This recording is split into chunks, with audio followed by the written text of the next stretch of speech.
ఎటువంటి శని నెత్తి మీద పెట్టుకున్నాం మనం. మిషన్ భగీరథ, వీళ్ళేమో హైడ్రా అని మన బొందా అని పెట్టి పేదల ఇండ్లు కూడా కొడతా ఉన్నారు. కారణం ఈ దుర్మార్గులు కాదా? నిలబెట్టి బొందా ఇంకేం పాడైంది? పువ్వు పుట్టంగానే పరిమళిస్తుంది అన్నట్టు ప్రభుత్వం కథ తెలియదా? ఒక మనిషి ఉన్నప్పుడు విలువ తెలియదు ఎవ్వరు కూడా. ఒక మనిషి ఉన్నప్పుడు విలువ తెలియదు, అండ్ మనిషి పోయినాక విలువ ఎట్లుంటది అంటే ఆడ కళ్ళ ముంగడ మీకు పబ్లిక్ కనిపిస్తారు కదా, అట్లుంటది బ్రో. నాకు ఒకటి అర్థం కాదు సీరియస్ గా, బీఆర్ఎస్ పార్టీ వాళ్ళ మీద అంటారు కదా, వాళ్ళు ఏం చేస్తలేరనే వాళ్ళకి ఓట్లు లేకుండా వీళ్ళని గెలిపించారు. కనీసం వీళ్ళనే చేయాలి కదా. ఇంకెప్పుడు బ్రో అసెంబ్లీలో మీటింగ్ అయినా ప్రతిసారి బీఆర్ఎస్ వాళ్ళ మీద పడితే ఎట్లా? హైదరాబాద్ లిటరల్ ఎంత మంది ఇల్లులు కోల్పోయినారు అంటే, అంత మంది ఇల్లులు రోడ్డు మీదకి వచ్చేసినారు. తెలంగాణ స్టేట్ పీపుల్ ఉన్నారు పక్క దద్దిగాలి. ఎందుకంటే మొన్నటి దాకా అలెక్కే చిట్టి పికిల్స్ నడిచింది, అగోరి నడిచింది, అండ్ రీసెంట్గా ఇప్పుడు ఏదో కాంట్రవర్సీ నడుస్తుంది, బెట్టింగ్ యాప్ నడుస్తుంది, అండ్ రూలింగ్ పార్టీ గవర్నమెంట్ ఇవన్నీ ఇస్తుంది, ఇవన్నీ చేస్తుంది. జనాల కష్టాలు వీటిల మీద వీడియోస్ ఎవడైనా తీస్తాడు? ఎవ్వడు చేయడు. నాకు ఒకటి ఏం అర్థం కదా అంటే, ఇంతగానం చేసినాక కూడా మీరు ఓడగొట్టారంటే, ఓట్లు వేయలేదంటే literally. Hello boys, welcome back to another new video.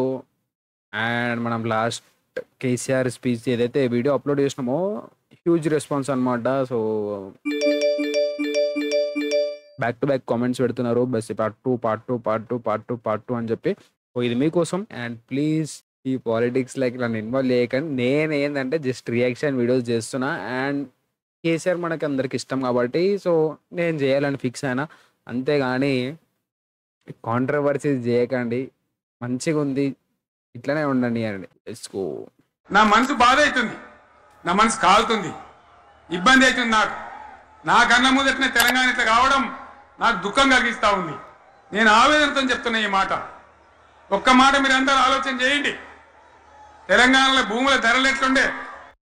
Of course bro, ఇంత కష్టపడి తెలంగాణని అంటే ఓవరాల్ ఇండియాలో మన స్టేటే కదా కష్టపడి స్టేట్ని తెచ్చుకుంది. సో కళ్ళ ముంగట మీ ఇల్లుని మీరు కూల్చేస్తే మీకు ఎట్లా అనిపిస్తుంది? అట్లా అనిపిస్తున్నట్టుంది మన కేసీఆర్కి. అంతే కదా, మనం కట్టుకునే ఇల్లుని ఓడొచ్చు కూలగొట్టేసి ఎట్లుంటుంది. నా మనసు బాధ అవుతుంది, నా మనసు కాలుతుంది, ఇబ్బంది అవుతుంది. నాకన్నా ముందటనే తెలంగాణ ఇట్లా కావడం నాకు దుఃఖం కలిగిస్తూ ఉంది. నేను ఆవేదనతో చెప్తున్నా ఈ మాట. ఒక్క మాట మీరు అందరూ ఆలోచన చేయండి. తెలంగాణలో భూముల ధరలు ఎట్లుండే? కేసీఆర్ ముఖ్యమంత్రి ఉన్నప్పుడు, బీఆర్ఎస్ రాజ్యం చేసినప్పుడు భూముల ధరలు ఎట్లుండే? ఎవరికన్నా 5 ఎకరాలు బరోడు పక్కకుంటే నేను 5 కోట్ల మనిషిని, నేను కోటీశ్వరుని ధైర్యంలో రైతులు ఉన్నాయి. ఇంకో మాట నేను అడుగుతా, నిజంగా రియల్ ఎస్టేట్ అంతగానం డ్యామేజ్ అయిపోయింది. సో మాక్సిమం డ్యామేజ్ అయిపోయింది హైడ్రా అనే దానివల్ల. సో మాక్సిమం చాలా డ్యామేజ్ అయిపోయింది రియల్ ఎస్టేట్ బిజినెస్ అయితే. Facts only facts. కరెంటును 35 ఏళ్ళు బాధపడ్డాం. నా బావి కాడ కూడా మోటార్లు కాలినాయి. బీఆర్ఎస్ వచ్చినాక, నేను ముఖ్యమంత్రి అయినాక ఒక్కటే ఏడాది బావులా దాన్ని చక్కగా చేసి 24 గంటల కరెంట్ ఇయ్యలే. నేను చెప్తా, ఒక్క నిమిషం. నడవలే, రెప్పపాటు కూడా కరెంటు పోకుండా 24 గంటల కరెంటు తేలేదా? బ్రో నాకు ఒకటి అర్థం కాదు అంటే, ఈడ మనకి సిటీలు ఉన్న వాళ్ళకి అయితే ఓకే, బట్ ఎవరైతే పొలంలలో ఊర్లలో ఉంటారో వాళ్ళకి లిటరల్లీ మీరు ఒకసారి విలేజెస్కి వెళ్ళండి. ఏమవుతుంది అంటే సినిమా ఏమైతే పల్లీలు అవి వండిస్తారు కదా, so literally morning mid night 2 AM 3 AM పోయి మోటార్లు ఆన్ చేయాల్సి ఉంటుంది అనమాట. ఎందుకంటే కరెంట్ ఉండదు డే టైంలో. సో పొలంకి వాటర్ పెట్టడానికి ఈవినింగ్ టైం వెళ్తారు, నైట్ టైం మిడ్ నైట్ టైంలో వెళ్తారు. అండ్ ఆ టైంలో పాములు గీములు మస్తు సినిమా మా ఫ్యామిలీలోనే అవుతుంటాయి, మా రిలేటివ్స్ వాళ్ళవి. సో ఇట్లాంటివన్నీ ఉండే అనమాట ఇంతకు ముందుకు. అండ్ ఇప్పుడు ఏమైపోయిందంటే మనకి కేసీఆర్ వచ్చినప్పటి నుంచి సో 24/7 కరెంట్ అనమాట. ఎప్పుడు పడితే అప్పుడు ఆన్ చేసుకోవచ్చు మోటార్. సో ఇష్యూస్ అన్ని సాల్వ్ అనమాట. అండ్ అట్లాంటి ప్రాబ్లమ్స్ కూడా సాల్వ్ అయిపోయినాయి. బట్ రీసెంట్గా మనం చూసుకుంటే మన హైదరాబాద్లో కూడా కరెంటు పోతుంది. అంటే మరీ అంతేం పోతలేదు, పోతుంది అంటే పోతుంది, ఇంతకుముందు కాదు పోతున్నాయి. అండ్ ఊర్లలో కూడా చాలా పోతుంది, మళ్ళీ కరెంటు పోతుంది. అండ్ నాకు ఒకటి ఏం అర్థం కదా అంటే, ఇంతగానం చేసినాక కూడా మీరు ఓడగొట్టారంటే, ఓట్లు వేయలేదంటే లిటరలీ హైదరాబాద్ వాళ్ళు గెలిపించినారు టీఆర్ఎస్ పార్టీని. ఆడ ట్విస్ట్ ఏంటంటే ఎవరైతే ఊర్లలో ఉంటారో వాళ్ళే ఓట్లు వేయాలి. ఐఎమ్ రియలీ హ్యాపీ ఫర్ అనమాట. I'm really very very happy. ఎందుకంటే ఒక మనిషి ఉన్నప్పుడు విలువ తెలియదు ఎవ్వరు కూడా. ఒక మనిషి ఉన్నప్పుడు విలువ తెలియదు, అండ్ మనిషి పోయినాక విలువ ఎట్లుంటుంది అంటే ఆడ కళ్ళ ముంగడ మీకు పబ్లిక్ కనిపిస్తారు కదా, అట్లుంటుంది. మనం ఏం చేయలేం. మనం చేసుకున్న కర్మ. నేనైతే టీఆర్ఎస్‌కి ఏసిన ఓటు. మీరు ఎవరికి ఏసినారో మీరే చెక్ చేసుకోండి. క్రాస్ చెక్ చేసుకోండి. వెనకకి పోయి చూసుకోండి మీరు ఎవరికి ఏసినారో. ఇది జస్ట్ 1½ ఇయర్ అయింది వచ్చి అండ్ ఎంత కాంట్రవర్సీస్ అయితున్నాయి, ఎన్ని ఇష్యూస్ అయితున్నాయి అండ్ మళ్ళా రైతులు సూసైడ్ వరకు వచ్చేసినారు. కేసీఆర్ మంచిగా ఇచ్చిన కరెంటు మీకు ఎందుకు ఇయ్యే శాతం అయితే లేదు అని చెప్పి నేను అడుగుతా ఉన్నా. తెలంగాణ ప్రజల పక్షాన్ని అడుగుతా ఉన్నా. ఎందుకు ఇలా ప్రజల గోస ఉంచుకుంటా ఉన్నారు? మళ్ళా మోటార్లు కాలుతున్నాయి, ట్రాన్స్ఫార్మర్లు కాలుతున్నాయి, ఆ, ఆ, లంచాలు పెరుగుతున్నాయి. అది శాతం అయితే లేదా? మళ్ళీ ఇలా తెలంగాణ పోవన్నా మోటార్ పెట్టడానికి? ఆ, ఏం దౌర్భాగ్యం ఇది! ఇదే మార్నింగ్ టైం మళ్ళీ లేచి పోవాల్సి వస్తుంది. సినిమా రాత్రి ఏముంటాయో తెలియదు. ఏమేమో నడుస్తుంటాయి ఆడ. ఎటువంటి శని నెత్తి మీద పెట్టుకున్నాం మనం. మిషన్ భగీరథ అసెంబ్లీ ఎటువంటి శని నెత్తి మీద పెట్టుకున్నాం మనం. మిషన్ భగీరథ అసెంబ్లీలో నిలబడి ఛాలెంజ్ చేసిన నేను 5 ఏళ్ల లోపల ప్రతి ఇంట్లో నల్లా పెట్టి నీళ్ళు ఇవ్వకపోతే మళ్ళా ఎలక్షన్ల పార్టీ మేము నిలవడం, ఓట్లు అడగము అని చెప్పిన నేను. ఎవరు చెప్పాలి? దమ్మున్నోడే చెప్పాలి. చేసి చూపించినాం, నడిపించినాం. ప్రతి ఇంట్లో మా ఇంట్లో నల్ల ఉంది, నల్లా పెట్టినాం. కృష్ణా గోదావరి నీళ్లు తెచ్చి ప్రతి ఇంటి ముందర దుంకిచ్చినాం. అది మీరందరూ దానికి సాక్ష్యం. ఇలాగా మంచినీళ్ళు కట్టిన ఇల్లు పెట్టిన పోయి ఉన్న పథకం కేసీఆర్ అయిపోయింది. బ్రో కేసీఆర్ అయితే ఎట్లా తెలుసా, మన లేకనే అనమాట. సో మన మధ్యలో ఉన్న మనిషి అండ్ ఆ స్పీచ్, ఆ కట్టెల పొయ్యి, ఆ ఇల్లు, crazy words and crazy vibe ఉంటుంది. సో వీ కెన్ రిలేట్ అనమాట. ఏం మాట్లాడినా మనం రిలేట్ చేసుకోగలుగుతాము అండ్ ఖచ్చితంగా రిలేట్ అవుతాం, సింక్ అవుతాం, అన్నీ నడుస్తుంటాయి. మంచినీళ్ళు కూడా ఇయ్యే శాతం అయితే లేదా? మేము ఇంత సిపాయిలం అంత సిపాయిలం అని ఎగిరెగిరి దుంకితే మాట్లాడితే మంచినీళ్ళు ఇచ్చే కూడా శాతం అయితే లేదా? ప్రజలకు నేను అడుగుతా ఉన్నా. పేదలు గుడిసెలు వేసుకుంటారు, ప్రభుత్వ జాగాలలో పాపం తెలిసి తెలియక కొన్ని వేసుకుంటారు. బీఆర్ఎస్ గవర్నమెంట్లో హైదరాబాద్తో సహా, వరంగల్తో సహా అనేక పట్టణాలలో, అనేక ప్రాంతాలలో రాష్ట్ర వ్యాప్తంగా లక్షలాది మందికి మేము పట్టాలు ఇచ్చినాం. బుల్డోజర్లు పెట్టి, జేసీబీలు పెట్టి మేము చెరువులలో పూడికెళ్ళి తీస్తే వీళ్ళేమో హైడ్రా అని మన బొందా అని పెట్టి పేదల ఇండ్లు కూడా కొడతా ఉన్నారు. ఆనాడు చెరువు పూడి బ్రో నాకు మళ్ళీ రీల్స్ షేర్ చేసినారు, పైసలకి తాగుడు దానికోసం పోయారు కేసీఆర్ అదే అని చెప్పి. సో నేను ఒక్కటే చెప్తున్నా, నేను ఏంటంటే తాగనీక పోయినాడు, పైసలకు పోయినాడు, అంతగానే ఇంటరాక్ట్ కాడు. ఫస్ట్ ఆఫ్ ఆల్ అర్థమైందా? అంతగానే ఇంటరాక్ట్ అవ్వడు. ఆడేనో తాగినాడు, ఆడ మూలకు అనుకుంటాడు, పైసలు ఇచ్చినాడు, పైసలు తీసుకొని ఎమ్మడే వెళ్ళిపోతాడు. లేకపోతే బస్సులలోనే ఎన్నో వండుకుంటాడు. ఆడ జనాలు చూస్తురా, ఆడ ఎంతమంది కనిపిస్తారు చూస్తురా పబ్లిక్. తీసిన బుల్డోజర్లు ఇలా పేదల ఇండ్లు కూడా కొడతా ఉన్నాయి. నా కళ్ళ ముందన్న గిట్ల జరుగుతుంది. ఇంత మాయలే.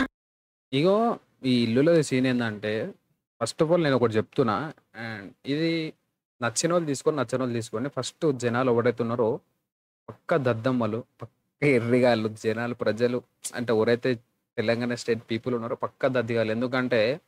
ఎందుకంటే ఇప్పుడు మీరు ఒకసారి ఆలోచించండి. మొన్నటిదాకా అలెక్కే చిట్టి పికిల్స్ నడిచింది, అగోరి నడిచింది, అండ్ రీసెంట్గా ఇప్పుడు ఏదో కాంట్రవర్సీ నడుస్తుంది, బెట్టింగ్ యాప్లు నడుస్తుంది, ఇన్ని గణం నడుస్తున్నాయి. వీళ్ళందరూ మాట్లాడుతారు కానీ అండ్ రూలింగ్ పార్టీ గవర్నమెంట్ ఇవన్నీ ఇస్తుంది, ఇవన్నీ చేస్తుంది అండ్ జనాల కష్టాలు వీటిల మీద వీడియోస్ ఎవడైనా తీస్తాడు? ఎవ్వడు చేయడు. ఇవన్నీ ఏంటంటే మనని డైవర్ట్ చేయనీకి అనమాట. సో కంప్లీట్గా డైవర్ట్ చేయనీకి ఇట్లాంటివన్నీ డైలీ ఒకటి నడుస్తుంటుంది. అలాగే చిట్టి పికిల్స్ అంటారు, అగోరి అంటారు. ఈ అగోరి మీద లిటరలీ ల్యాక్స్ ఆఫ్ వీడియోస్ అనమాట యూట్యూబ్లో. ఎన్ని వీడియోస్ అంటే లిటరలీ ల్యాక్స్ బ్రో, ల్యాక్స్. మీరు ఒకసారి వెళ్ళి చెక్ చేయండి, ల్యాక్స్ ఆఫ్ వీడియోస్. ప్రతి ఒక్క చిన్నోడు పెద్దోడు అందరూ యూట్యూబర్లు పెట్టినారు అనమాట. సో నేనేం అడుగుతున్నా అంటే, దానిపైన పెట్టిన ఇంట్రెస్ట్ మన బతుకులు మార్చుకోవడానికి పెడితే ఎందుకు మారదు బ్రో? ఎందుకు మారదు చెప్పండి. సో నువ్వు ఒక పర్టికులర్ ఇష్యూ మీద అంత పెద్ద ఛానల్, బిగ్ యూట్యూబర్స్ అనమాట, చాలా పెద్ద యూట్యూబర్స్, నువ్వు అంతమంది నువ్వు ఇట్లాంటి చిల్లర విషయాల మీద మాట్లాడుతున్నావు. అక్కడ ఒక అమ్మాయి పోయింది అదే అని మాట్లాడుతున్నావు. అక్కడ ఒక అమ్మాయి బ్రో, ఇక్కడ హోల్ స్టేట్ కదా. అండ్ హైదరాబాద్లో లిటరల్ ఎంతమంది ఇల్లులు కూలిపోయినారంటే అంతమంది ఇల్లులు రోడ్డు మీదకి వచ్చేసినారు. అండ్ వాళ్ళ ఇల్లులు కూల్చేసినప్పుడు మీరు ఎవ్వడు ఎందుకు అడగలేదు? యూట్యూబర్స్ ఎవరైతే ఉన్నారో అండ్ పెద్ద పెద్ద ఛానల్స్, మీరు ఎందుకు వాయిస్ రైజ్ చేయలే? మీరు ఎందుకు సపోర్ట్ చేయలే? మేము సపోర్ట్ ఇచ్చినామంటే ఒక్క వీడియోతో కాదు, అగోరి వీడియో ఒక్కటే వీడియో తీసి ఆపేసినారా? అలాగే చిట్టి పికిల్స్ ఒక్క వీడియో తీసి ఆపేసినారా? లేదు కదా. ఎట్లా తెలుసా, ఇట్లాంటి ట్రెండింగ్ టాపిక్స్ ఉంటే ఒక్కొక్కడు ఛానల్లో 10 వీడియోలు వేసుకుంటారు, మిలియన్స్ వ్యూస్ వస్తాయి, బ్యాక్ టు బ్యాక్ వీడియోస్ కొడతారు, బ్యాక్ టు బ్యాక్ వీడియోస్ కొడతారు. అండ్ ఈడ ఫ్యామిలీ ఇల్లులు కూల్చేస్తే వాడు ఎన్నో ఊర్లో పొలం అమ్మేసుకొని ఇల్లు కట్టుకుంటాడు. అండ్ ఆ ఇల్లు కూల్చేస్తారు, అంటే గవర్నమెంట్ ప్రాపర్టీ అని చెప్పి ఇల్లు కూల్చేస్తారు. అండ్ ఇల్లు కూల్చేస్తే మీరు ఏం సపోర్ట్ ఉండదా బ్రో? అంత పెద్ద యూట్యూబర్ ఉంటే ఏం సపోర్ట్ ఉండదా? అదే అఘోరి అలెక్కి చిట్టి పికిల్స్ అంటే 10 20 వీడియోలు పెడతారు. చూడండి మీరు కూడా ఈడ ఏం లేదు బ్రో, చూసేటోందే అనుభవించటోందే బాధ. ఆ యూట్యూబ్లో వీడియోలు వేసుకుంటాడు, ట్రెండింగ్ టాపిక్స్ ఆన్కాడు సంపాదించుకుంటాడు. అంతే, ఏది ట్రెండింగ్ ఉంటే ఆన్కాడు సంపాదించుకుంటాడు. బయటకు వచ్చి నేను ఏదో సోషల్ రెస్పాన్సిబిలిటీ పర్సన్, సమాజ సేవ చేస్తా అంటాడు. అంతే, ఏముండదు. మనమే ఆడ పోయేది. ఇప్పుడు ఒకటే లాజిక్ చెప్తా, నాన్ వెజ్ అని ఉండు కదా, నేను కాంట్రవర్సీ ఏం కాదు, నాన్ వెజ్ అని ఉండు కదా. ఇప్పుడు ఒక లాజిక్ గుర్తుపెట్టుకోండి, బెట్టింగ్ యాప్స్ తయారు చేసినోడు సంపాదిస్తుండు, ఆ బెట్టింగ్ యాప్స్ని ప్రమోట్ చేసినోడు సంపాదిస్తుండు. ఆ బెట్టింగ్ యాప్స్ వల్ల చచ్చిపోతున్నారు అని వీడియోలు చెప్తున్నా నాన్ వేసిన సంపాదిస్తాడు. అంటే మధ్యలో పోయేదోడు మనము ఆడేటోళ్ళం మనమే పోతున్నాం బ్రో, అంతనే. ఇప్పుడు నీకు అంతగానం నాలెడ్జ్ ఉన్నప్పుడు, నువ్వు అంతగానం ఎవిడెన్స్ అన్ని ఇచ్చినప్పుడు, నువ్వు అంత పెద్ద యూట్యూబర్ కదా, గట్టి బ్యాక్గ్రౌండ్ ఉంటుంది కదా, స్ట్రిక్ట్ యాక్షన్ తీసుకోవాలి కదా. కానీ చెయ్యడు, వీడియోస్ చేస్తాడు. ఎందుకంటే ఇన్కమ్ అనమాట. ఇన్ని రోజులు ట్రావెలింగ్ చేస్తుండే, ఒక యూట్యూబ్ నుంచి 1 lakh వస్తుంది అనుకో, ఒక 50,000 ఖర్చు అయిపోతుండే. ఇప్పుడు అట్లా లేదు కదా, ఇంట్లోనే కూర్చోవాలా, ₹1 ఖర్చు ఉండదు. ఇట్లా కెమెరా పెట్టుకోవాలా, ఇట్లా రికార్డ్ చేసుకోవాలా, మాట్లాడుకోవాలా, ఓన్ దోలాడుకోవాలా, వ్యూస్ రానప్పుడు ట్రెండింగ్ టాపిక్ తీసుకోవాలా. ఇదే నడుస్తుంది. మీరు ఒకసారి ఆలోచించండి. నేను చెప్పుడు కాదు, మళ్ళీ నేను చెప్తే మీరు నమ్మరు. ఎందుకంటే నా ఛానల్కి తక్కువ సబ్స్క్రైబర్స్ ఉన్నారు, అండ్ మన పెద్ద ఛానల్ కాదు కాబట్టి నేను చెప్తే నమ్మరు. నా కళ్ళ ముందన్న గిట్ల జరుగుతుంది, ఇంత మాయలమే అవుతుంది, ఇంత మోసం చేస్తారని నేను కూడా అనుకోలే. ఇలా చాలా బాధ కలుగుతా ఉంది, చాలా దుఃఖం కలుగుతా ఉంది. ఇంకా ముందరికి పోవాల్సిన తెలంగాణ ఇలా వెనుకకి అయిపోతున్నా ఉంది. మళ్ళా ఎవరు నాకు తెలిసి కేసీఆర్ కూడా అనుకోలేదు అనుకుంటా. అంటే ఇంతగానం ప్రజలు కూడా సపోర్ట్ చేస్తున్నారు, వచ్చేసినారు, పార్టీలకు వచ్చేసినారు, సో గెలిచినారు. అండ్ మన చీఫ్ మినిస్టర్ రేవంత్ రెడ్డి ఇట్లా ఇవన్నీ కొత్తవి పెట్టినారు కదా. సో వర్క్ స్టార్ట్ చేస్తారు అని అందరు అనుకున్నారు. మ్యాక్సిమం తెలంగాణ స్టేట్లో ఎవరైతే ఉన్నారో అందరు అనుకున్నారు. అండ్ స్టార్టింగ్లో 90 days, 6 months, 1 year అంతా అయిపోయినాయి. అందరు అనుకున్నారు. ఒక సర్టెన్ టైం పీరియడ్ అయిపోయిన తర్వాత రియలైజ్ అయ్యారు ఇక్కడ ఏం కాదని చెప్పి. సో ఇది ఐడి సినిమా, కానీ కేసీఆర్ కూడా అనుకున్నాడు. 100% అందరు అనుకున్నారు ఏదో ఒకటి చేస్తాడు మన సీఎం వచ్చింది కదా రేవంత్ రెడ్డి గారు, ఏదో ఒకటి చేస్తారు అని అనుకోరు. కానీ కారణం ఈ దుర్మార్గులు కాదా నిలబెట్టి బొందాన్ని పెట్టి కానీ ఏడాది అర్థం అయిపోయింది, ఇంకేం పాడైంది. పువ్వు పుట్టంగానే పరిమళిస్తుంది అన్నట్టు ప్రభుత్వం కథ తెలియదా? ఇంకేమున్నా వీళ్ళకి టైం ఎక్కడిది కానీ ఏడాది అర్థం అయిపోయింది, ఇంకేం పాడైంది. పువ్వు పుట్టంగానే పరిమళిస్తుంది అన్నట్టు ప్రభుత్వం కథ తెలియదా? ఇంకేమున్నా వీళ్ళకి టైం ఎక్కడిది? వీళ్ళు ఏం చేస్తారు? చివరి 6 నెలలు అయితే ఎలక్షన్ అయినాయి. వీనికి ఉన్న టైమే 2.5 ఏళ్ళు. ఈ 2.5 ఏళ్ళలో వీళ్ళు చేస్తారు, మనం బతికి ముందర పడతామా? అందుకోసం ఎట్లా వీనుకున్నదే 2.5 ఏళ్ళు.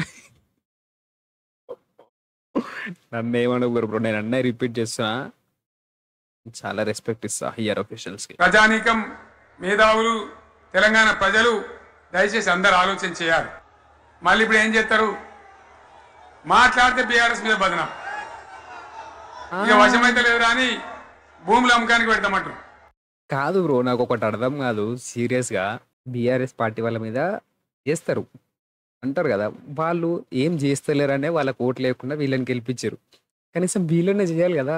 ఇంకెప్పుడు బ్రో అసెంబ్లీలో మీటింగ్ అయినా ప్రతిసారి బీఆర్ఎస్ వాళ్ళ మీద పడితే ఎట్లా? వాళ్ళు చేయలేదనే తెలంగాణ వాళ్ళు వాళ్ళని పక్కకు జరిపేసినారు. ఇప్పుడు మీరు వచ్చి మీరు చేయొచ్చు కదా.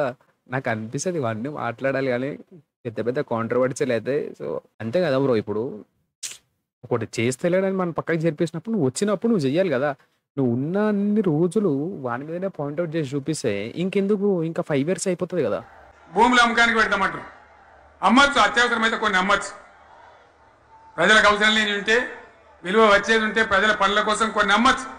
కానీ ఏదమ్మాలి ఏదమ్మద్దనే విచక్షణ ఉండాలి కదా. యూనివర్సిటీలు అమ్ముతారా? ఇవాళ హైదరాబాద్ యూనివర్సిటీ అమ్ముతున్నారు, రేపు ఉస్మాన్ యూనివర్సిటీ అమ్ముతారు విలువైన భూములనే అని.